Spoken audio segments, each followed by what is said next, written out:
எல்லோருக்கும் வணக்கங்க. நாளைக்கு அட்சய திருதி நம்ம எல்லாருக்குமே தெரியும். சித்திரை மாதத்தில் அமாவாசைக்கு அப்புறம் திருத்தியை திதி வர அன்னைக்கு வந்து மூன்றாம் நாள் வந்து அட்சய திருதியை வந்து கொண்டாடப்படுறது. அட்சய திருதிங்கிறது எல்லாருக்குமே தெரியும். ரொம்ப அஸ்பீஷியஸான, அதாவது ஒரு சிறப்பு வாய்ந்த நன்னாள். அந்த நாளில் வந்து நம்ம எதை செஞ்சாலும் வளரும் அப்படிங்கிறது நம்ம எல்லாருக்குமே தெரிஞ்சு தான் நம்ம என்ன பண்ணுறோம், நகைக்கடையில் போய் எப்படியாவது ஒரு தங்க காசாவது வாங்கிடணும், ஒரு கிராமாவது வாங்கிடணும், அரை கிராமாவது வாங்கிடணும்னு சொல்லிட்டு எல்லாருமே படையெடுத்து போகிறதுங்கிறது சில காலங்களாக இப்போ தான் கொஞ்சம் காலமாக தான் வழக்கமாக இருக்குது. நம்ம சின்ன வயசாக இருக்கும்போது இப்போ வந்து ஒரு 40-50 வயசில் இருக்கிறவங்க அவங்களோட சின்ன வயசில் பார்த்திங்கன்னா கண்டிப்பாக இந்த அட்சய திருதியைங்கிறது நகை கடைக்கு போகிறதுங்கிற வழக்கம் வந்து இருந்திருக்காது. இப்போ ஒரு 20 வருஷத்துக்குள்ளே தான் இந்த பழக்கம் வந்து தமிழ்நாடில் இந்தியா முழுக்கவுமே இந்த பழக்கம் அதிகரித்து வருது.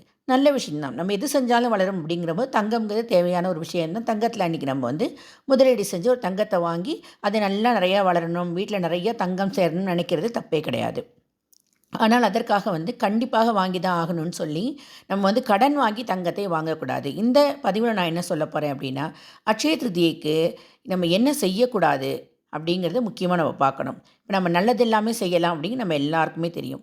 எதெல்லாம் செஞ்சால் நல்லதோ அதெல்லாம் வளரும். அதனால் வந்து அந்த காரியங்கள் நல்ல காரியங்களை செய்யணும். எதெல்லாம் நம்ம வளரக்கூடாதுன்னு நினைப்போம், அன்றைக்கி வந்து வீட்டில் சண்டை போடக்கூடாது, அழுக்காக கிழிஞ்ச உடைகள் நம்ம வந்து அன்றைக்கி போட்டுக்கக்கூடாது.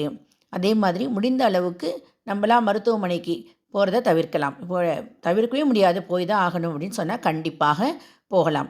ஆனால் வந்து நம்ம வந்து தேவையில்லாத நாளைக்கு போய்க்கலாம் அப்படிங்கிற மாதிரி விஷயத்துக்கு வந்து தள்ளி போடுவது வந்து நல்லது. மருத்துவமனைக்கு செலவு செய்யாமல் இருக்கிறது நல்லது. அதே மாதிரி கிரெடிட் கார்டு கொடுத்து நீங்கள் வந்து நகையோ தங்க நாணயமோ வெள்ளி நாணயமோ வாங்காமல், ஏன்னா கிரெடிட் அப்படிங்கிறது கடன் இல்லையா? அதனால் நீங்கள் வந்து கேஷ் எடுத்துகிட்டு போயோ இல்லை ஆன்லைனில் பே பண்ணியோ நீங்கள் வந்து அந்த நகைகளை வாங்குவது வந்து ரொம்ப சிறப்பானது.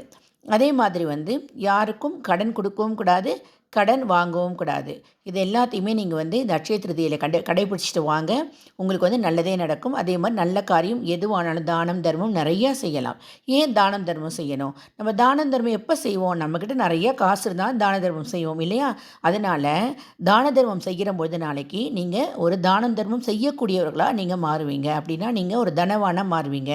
உங்கள்கிட்ட நிறையா பொருள், நிறையா தனம் சேரும்.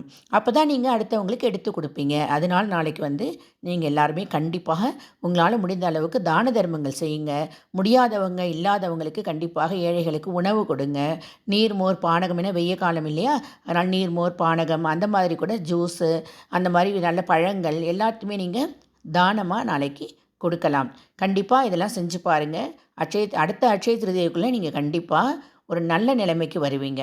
கஷ்டப்படுறவங்க கூட உங்களால் முடிந்த இயன்ற உதவிகளை வந்து மற்றவங்களுக்கு செய்யும் பொழுது சின்னது ஒரு மோர் கரைச்சி பக்கத்தில் இருக்கிறவங்களுக்கு, கஷ்டப்படுறவங்களுக்கு, இல்லை வெயிலில் வேலை செய்கிறாங்க இல்லையா, கட்டட வேலையெல்லாம் செய்கிறாங்க இல்லையா, அந்த இடத்துக்கு போயிட்டு ஒரு 10 டம்ளர் எடுத்துகிட்டு போங்க, வாங்கி மோர் எடுத்துகிட்டு போய் கொடுங்க.